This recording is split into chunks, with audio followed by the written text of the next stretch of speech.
Paula Kim, eu sou arquiteta, sou sócia da Opel Construtora. A gente realiza ali na construtora edifícios residenciais de alto padrão.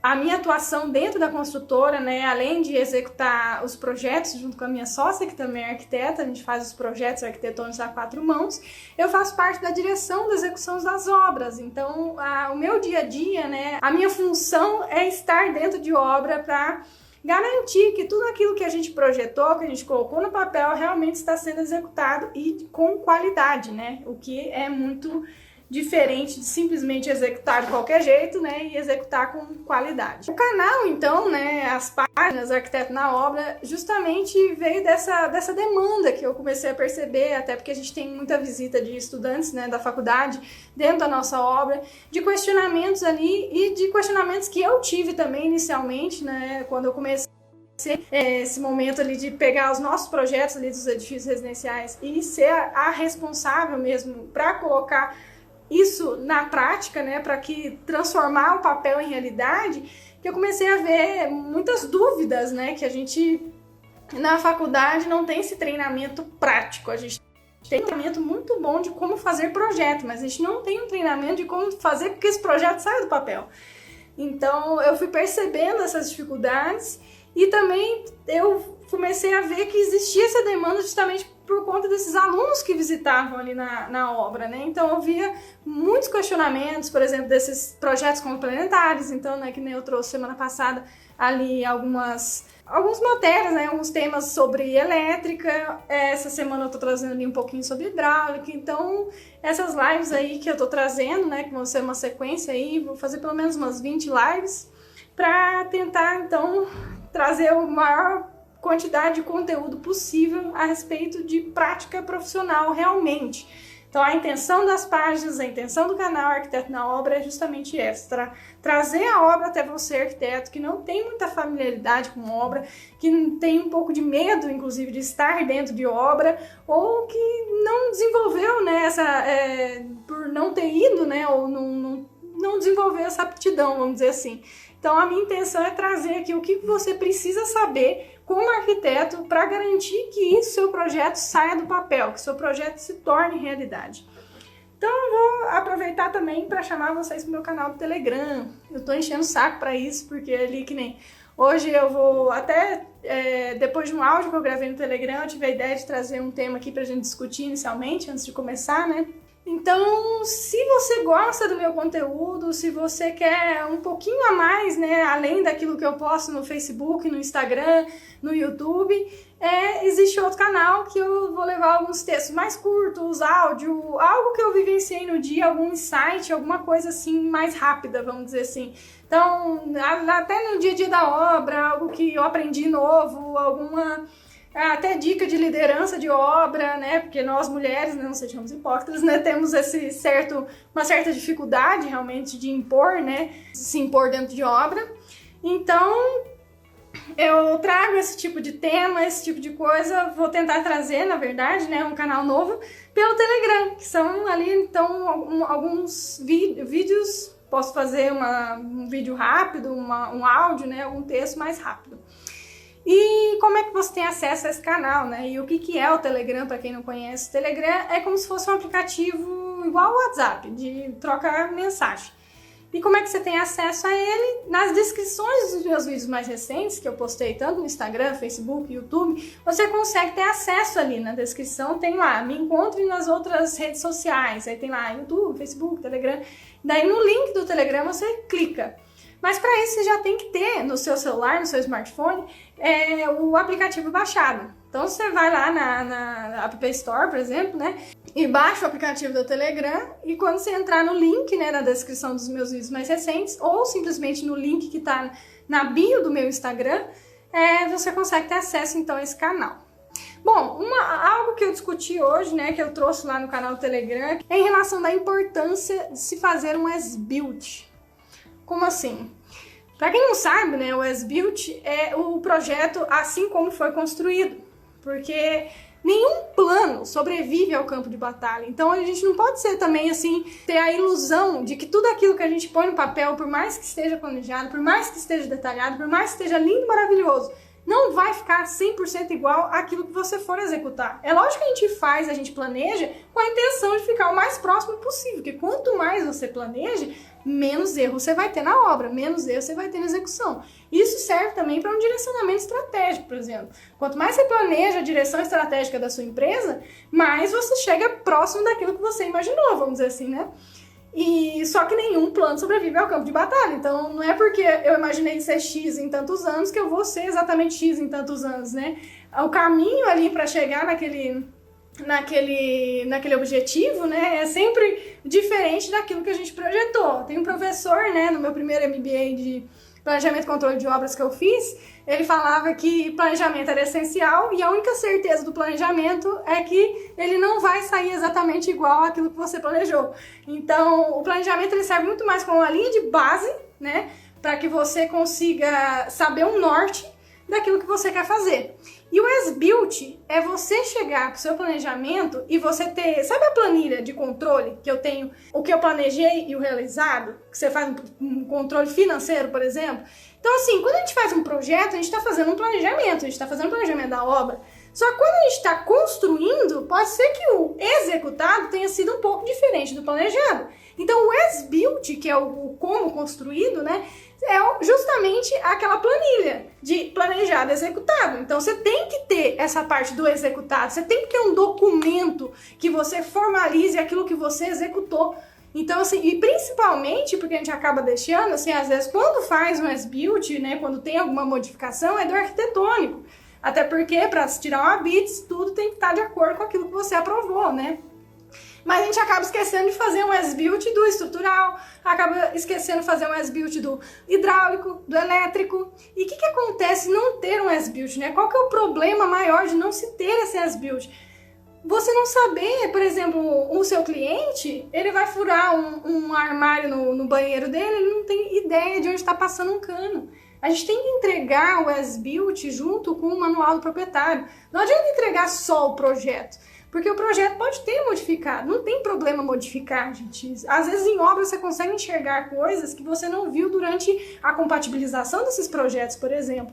Então você teve que modificar. Sempre vai ter algo, né, inesperado para você gerenciar. Senão não haveria necessidade de existir uma pessoa, um gerente, né, para fazer esse gerenciamento. Então, por isso que a gente tem que entregar, então, no manual do proprietário do nosso cliente, um as-built de todos os projetos, não só do arquitetônico, do hidráulico, do elétrico, para justamente a pessoa ter essa possibilidade. Poxa, eu tenho meu manual de proprietário, aquilo que foi construído, eu consigo fazer uma manutenção na minha casa sabendo exatamente onde está a minha tubulação, sabendo exatamente quantos fios estão passando dentro de qual tubulação de elétrica, qual é o tamanho desse eletroduto, se eu consigo passar mais fio ou não. Então, assim, é muito importante que a gente tenha isso com a gente, né, como profissionais, e faça realmente o as-built do nosso projeto. Bom, então vamos lá, vamos começar o assunto de hoje. Eu queria trazer um pouquinho, né, daquilo que eu falei ontem, né, do sistema de água fria.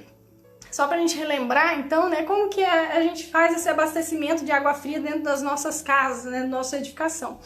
Bom, existe um sistema direto, né, feito de maneira direta, ou seja, da sua rede pública ele vai direto para os seus pontos de consumo, esse é um sistema ascendente. A principal desvantagem dele é que se há alguma interrupção do sistema, né, de distribuição de água pública, você fica totalmente sem água na sua edificação. E a principal vantagem é porque é mais barato, né? Nos Estados Unidos, na Europa, né, que não tem interrupções, né, da distribuição de água pública, eles fazem dessa forma, é engraçado. O outro sistema seria com reservatório, né, que é o sistema indireto, que é o mais comum, que a gente tem a caixa d'água. Então, vem da rede pública, enche a sua caixa d'água e faz, né, um sistema de distribuição da sua água fria, né, descendente por gravidade. Outro sistema que você também encontra é o indireto com bombeamento para aquelas obras mais altas, né? Então, para que essa água consiga subir até a sua caixa d'água, né? Se a pressão da água da rua não for suficiente para fazer com que essa caixa d'água se encha, então você tem que ter um sistema de bombeamento para levar essa água até lá para cima. Então, normalmente você coloca 2 reservatórios, né? até bom, porque você diminui o peso desse reservatório superior, né? Coloca mais água no inferior e bombeia essa água para cima. Então esses são os sistemas aí, né, de uma forma bem breve, da parte da água fria. E o que eu vou trazer aqui hoje é justamente da água quente, pluvial e esgoto. O que a gente tem que entender? Que esses sistemas são independentes. Então, assim, o de água fria tem uma tubulação, o de água quente tem uma tubulação, o pluvial tem uma tubulação, esgoto tem uma tubulação, e se for uma edificação maior, tem de incêndio. Então, você tem 5 tipos de tubulação de água dentro de uma edificação.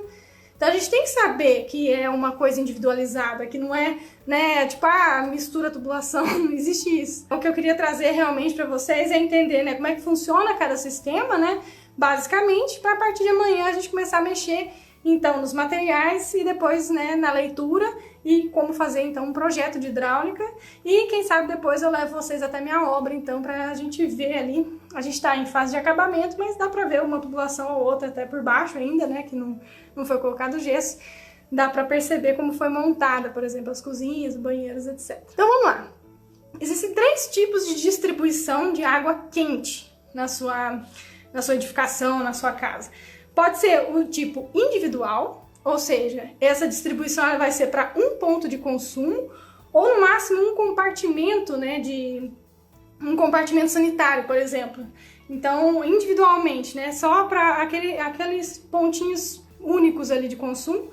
Ou pode ser central privada, que seria o mais comum para as residências, por exemplo, que você tem, então, uma distribuição de água quente para vários pontos de consumo, mais de um mesmo local, né? Ou, por exemplo, uma residência unifamiliar.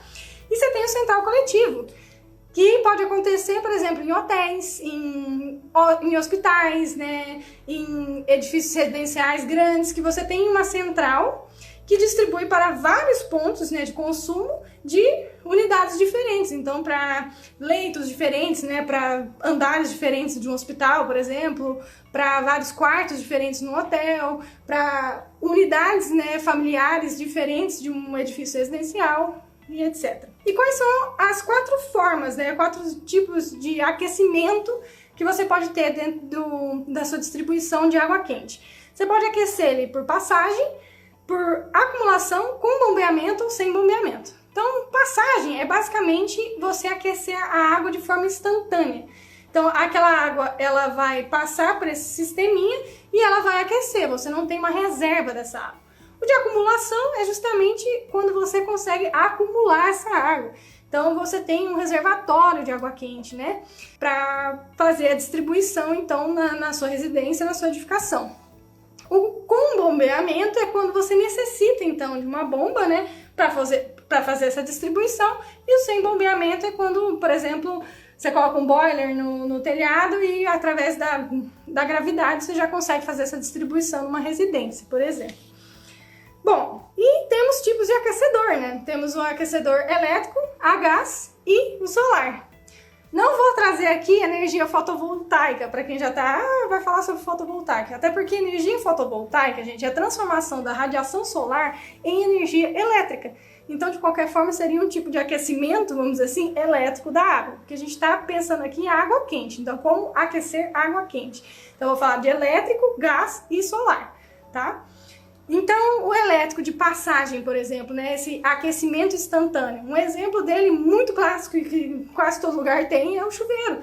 Então, assim, o chuveiro tem o resistor ali dentro, né, que ele aquece e esquenta bastante, e quando a água passa por ele, que é uma tubulação que está vindo para esse chuveiro elétrico, é uma tubulação de água fria.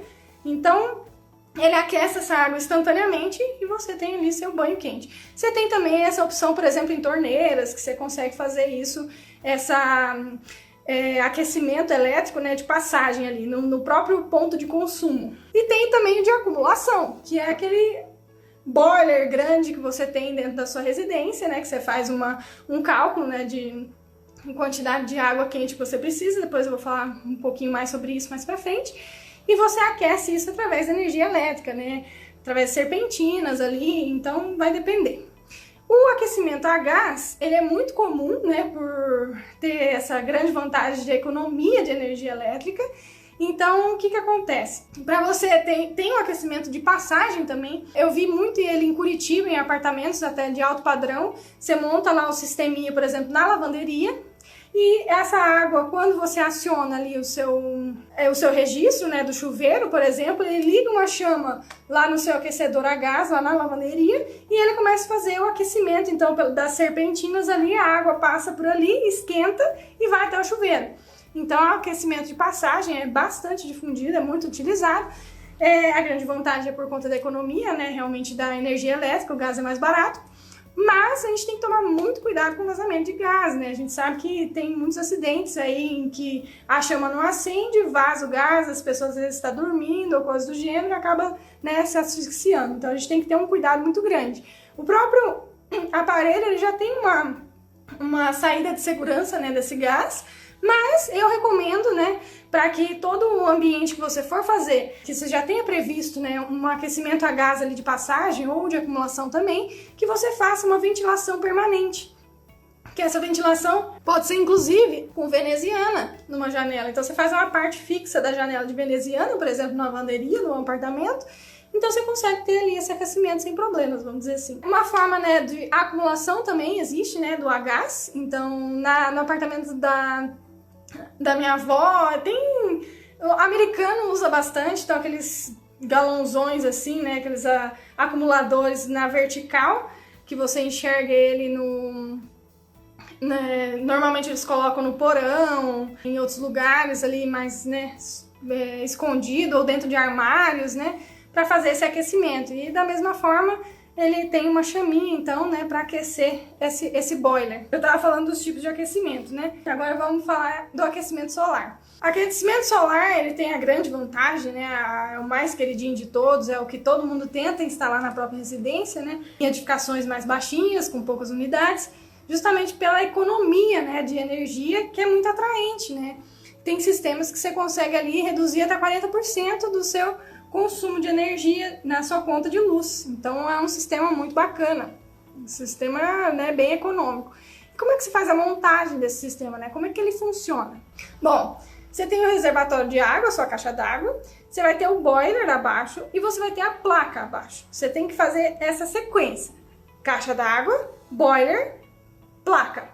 Por que tem que ser nessa sequência? Porque da caixa d'água você vai, né, por gravidade, levar essa água fria para o boiler, e do boiler você vai levar essa água fria para a placa. A placa vai esquentar, né, com o calor do sol, e vai levar essa água que acabou de ser esquentada ali para o boiler. Tá, mas como é que ele faz esse movimento? Através, por exemplo, da mesma forma que você monta o ar-condicionado na parte de cima do ambiente, né, que o ar frio ele é mais denso, desce e o ar quente sobe, da mesma forma, você vai conseguir ter essa movimentação da água sem bomba, né, se for feito nas medidas corretas, justamente por conta dessa diferença de temperatura. A água mais fria, ela desce, ela é mais densa, ela desce, e a água mais quente, ela fica mais na superfície, ela é menos densa. Então, por conta desse movimento de temperatura, que você consegue fazer essa movimentação. Então, da caixa d'água para o boiler, você tem por gravidade mesmo, e do boiler para placa e placa boiler, por conta dessa diferença de temperatura. Vamos lá. E como é que eu faço o posicionamento dessa placa, né? Como é que eu realizo o posicionamento dessa placa? O posicionamento da placa, né, você tem que sempre voltar ela o mais norte possível. Ou se tiver uma diferença ali de 30 graus para um lado e para o outro, né? Faceando o norte. Por quê? Porque no hemisfério sul, né, que é onde nós estamos, e na maior parte dos estados brasileiros, o sol, ele não é completamente a pino, ele vem um pouquinho para frente. Então, a fachada norte, você tem o maior tempo de sol durante o dia. Por isso que você tem que posicionar sua placa para ele, né? Porque quanto mais sol ela receber, mais ela vai conseguir esquentar a água. Em relação à inclinação, né, dela, no eixo horizontal, assim, você tem que pegar a latitude do local onde você está e somar de 5 até 10 graus, que normalmente dá uma média ali de 35 graus. Por isso que você já deve ter escutado falar de gente que monta, né, essas placas solares, de falar, o ângulo certo é 35 graus.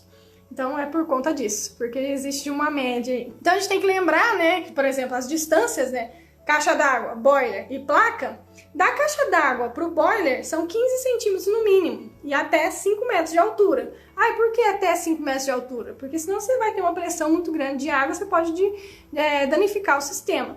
E do boiler para a sua placa, você tem que ter no mínimo 30 centímetros de diferença, né, para poder fazer essa movimentação. Ah, mas existe aquele sistema que o boiler fica no mesmo nível da caixa d'água. Existe. Ele é um sistema um pouquinho diferente, mas ele tem um sisteminha ali dentro dele, chama pescador. Se por acaso isso dá problema, gente, é um saco de arrumar e dá muita manutenção, vamos dizer assim. A manutenção dele acaba ficando muito cara se por acaso ele der problema. Então, assim, mas por que o pessoal usa? Usa quando você já tem uma casa construída, já tem uma casa pronta, já tem uma edificação pronta e que você não tem como fazer essas diferenças de altura. Então, você coloca o seu reservatório no mesmo nível da sua caixa d'água. Por isso, tem outros sisteminhas, mas o melhor, vamos dizer assim, é aquele que você usa da gravidade e dessa movimentação de água pela diferença de temperatura, porque é o que você vai ter menos manutenção, é o que te vai custar menos dinheiro. Você não vai ter uma bomba ali, você não vai ter realmente uma manutenção muito grande. É um sistema que ele funciona ali basicamente sozinho, né? O reservatório de água quente, ele tem essa opção, né, quando tem muitos dias sem sol, por exemplo, se você mora mais no sul e que pode ter muitos dias sem sol, né, a preocupação de gente de colocar o aquecimento solar é, mas se eu tiver muitos dias sem sol, como é que eu vou fazer? Não vou ter água quente em casa? Existem duas soluções para isso. Ou você, na própria residência, já projeta ela para que ela funcione tanto com o aquecimento solar, né, tem a tubulação de água quente indo até o chuveiro, tanto com uma tomada elétrica ali com um circuito separado para você deixar o chuveiro. Por quê? Se você tem a opção de pôr um chuveiro com elétrico, nos momentos que não tem muita luz, né, muito sol, você consegue da mesma maneira fazer a utilização então dessa água quente. Ou simplesmente nos próprios reservatórios de água quente tem uma serpentina ali que você consegue ligar na energia elétrica. Então, no momento que ele está sem energia solar suficiente para aquecer essa água, ele consegue aquecer o boiler então de maneira elétrica. Bom, em relação ao cálculo, né, do reservatório do boiler, a gente tem que considerar como sendo 100 litros. Por pessoa. Então, se tem uma casa com 4 pessoas, você considera 400 litros desse reservatório. Isso contando para o uso de chuveiro, lavatórios e cozinha. Agora, e se eu tiver uma banheira de hidromassagem? Então, você tem que somar a quantidade de litros da banheira de hidromassagem. Então, se eu tenho 4 pessoas na casa, são 400 litros no meu reservatório, né, de água quente. E se tiver uma banheira de hidromassagem de 200 litros, por exemplo, então você vai ter um aquecimento de 600 litros. Então, é dessa maneira que você faz um cálculo básico aí para saber quantos litros tem que ter o seu reservatório de água quente. Em relação à água pluvial, o que eu queria trazer aqui para vocês? Bom, como eu falei, são sistemas independentes. Pluvial, água quente, esgoto, eles são sistemas independentes. E o mais importante, que muita gente às vezes não sabe, é que a água pluvial ela não se mistura com esgoto. Então você não vai pegar a água da chuva que está vindo ali do seu telhado, né, do solo, tudo que está sendo encanado certinho, você não vai jogar no esgoto. Por que isso acontece? Bom, em primeiro lugar, que a água do esgoto é extremamente contaminada e a água da chuva não é tão contaminada assim. Ela é uma água muito mais limpa, né? Então, não tem por que você fazer a mistura dessa água, porque além de encarecer o sistema de tratamento de água, né, e você teria um maior volume de água ali toda para poder tratar, você tá sobrecarregando, né, porque vai ter um maior volume de água muito grande para que haja esse escoamento, então, para a estação de tratamento do esgoto, né. Por isso que a pluvial, como ela é uma água menos contaminada, né, ela não vai para o esgoto, ela vai diretamente para a sarjeta. O esgoto, o que acontece? Uma coisa é até interessante saber, se sua casa, por acaso, no momento que chove, os ralos do seu banheiro, eles extravasam, começam a encharcar de água, isso quer dizer que a ligação do seu pluvial tá junto com a de esgoto. justamente porque o seu escoamento de esgoto ele não foi projetado para receber a pluvial e muito menos a da coleta ali pública da rua. Então, se por acaso, quando chover na sua casa, extravasar a água do seu ralo, saiba que a sua água pluvial está sendo, de forma completamente incorreta, conectada na água, né? Então, no escoamento ali de esgoto. Essa água tem que ser separada. E em relação ao esgoto, né, nós temos dois tipos de coleta, então, né, dois tipos de forma, né, para fazer o tratamento dessa água. Através de fossa séptica e sumidouro, ou, se você tem, a coleta, então, pela rede pública, que vai até uma estação de tratamento de esgoto, né, maior, né, e que vai fazer o tratamento dessa água antes de jogar para um rio, né, para um mar. Na fossa séptica acontece da mesma forma, né, você tem um sistema ali para ir tratando essa água até que ela chega no sumidouro, que é uma forma de liberar essa água de forma lenta, né, no solo. Mas essa água que está sendo liberada, ela não vai fazer a contaminação nem do solo, nem do lençol freático. E outra coisa que eu queria conversar com vocês é sobre a estação de tratamento de águas cinzas, né? Para as pessoas que têm interesse de um dia, por exemplo, fazer uma certificação LEED, essa é uma das recomendações, é um dos requisitos, inclusive, para você poder tirar uma certificação LEED, né, que é de obra ecológica, né, de obra que pensa realmente verde. Essa estação de águas cinzas, o que ela faz, né, de tratamento de águas cinzas? Porque não faz sentido. A mesma água que a gente cozinha, que a gente toma banho, a gente usa para fazer nossas necessidades. É uma água super limpa, é uma água boa. Então realmente não faz sentido a gente, né, usar essa mesma água, vamos dizer assim, essa água super limpinha, para usar no vaso sanitário. Então, a reciclagem de água, né, na estação de tratamento de águas cinzas dentro de uma edificação, ela faria o quê? Ela traria a água dos lavatórios, do chuveiro, da lavanderia e faria um tratamento nessa água, né, em 5 passos, na realidade 5 processos. O primeiro seria um tratamento preliminar, né, para separar areia, para tirar silt, para tirar graxa, né, as partículas maiores. O segundo seria uma separação de água a óleo mesmo, realmente, então tirar realmente 100% ali da gordura. O terceiro seria um tratamento físico-químico, então que daí já é mais pesado realmente dessa água cinza, que ele vai tirar a turbidez, vai tirar o odor, vai tirar, remover argila fina, material orgânico dissolvido, vai fazer um tratamento mais intenso ali nesse terceiro estágio, para ir para o quarto estágio, para filtração, decantação, né, que você tira esses percolados ali que ficaram separados então da água. E essa água filtrada ali, né, ela não é potável, né, dessa estaçãozinha de tratamento de águas cinzas, mas ela pode ser utilizada, por exemplo, no vaso sanitário. E para utilização no seu jardim, por exemplo, que você pode ter contato com essa água, para que não haja problema, né, você faz um último tratamento dela, que é a colocação de pastilhas de cloro, por exemplo, que é super simples. Então, a desinfecção dessa água, e que daí você consegue, inclusive, utilizar, então, o esgoto da sua casa para alimentar os vasos sanitários, né, que são as águas negras, né, que eles separam águas cinzas e águas negras, que é uma água muito mais difícil de tratar, né, então que realmente tem que ir lá para a estação de tratamento da sua cidade. E a estação de tratamento de águas cinzas, né, pega aquela água que não é tão suja assim, pra gente usar justamente nesses momentos, né, porque não tem por que eu jogar na minha grama uma água que é a mesma que eu vou cozinhar, é a mesma que eu vou tomar banho, né? Se é uma água desinfectada e ela fica assim, cristalina, sabe? Ela aparentemente não tem diferença nenhuma. Ela não é potável, obviamente, né? Não é uma água própria para que você cozinhe, faça algum uso dela realmente de chuveiro, por exemplo, mas você pode fazer essa estação, levar até os vasos sanitários e usar no jardim, lavar calçada, etc. Então, é algo muito bacana aí que tá vindo e que eu espero que a gente comece a utilizar bastante disso. A nossa intenção dentro da construtora é um dia, né, quem sabe a gente chegar nesse nível, né, para conseguir uma certificação LEED.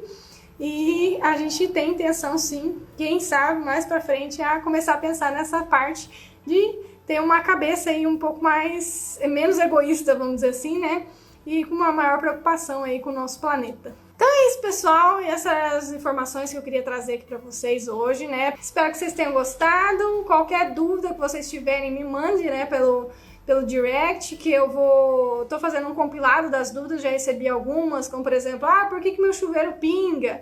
Se eu quiser aumentar a pressão do meu chuveiro, é só aumentar a quantidade de litros de água na minha caixa d'água.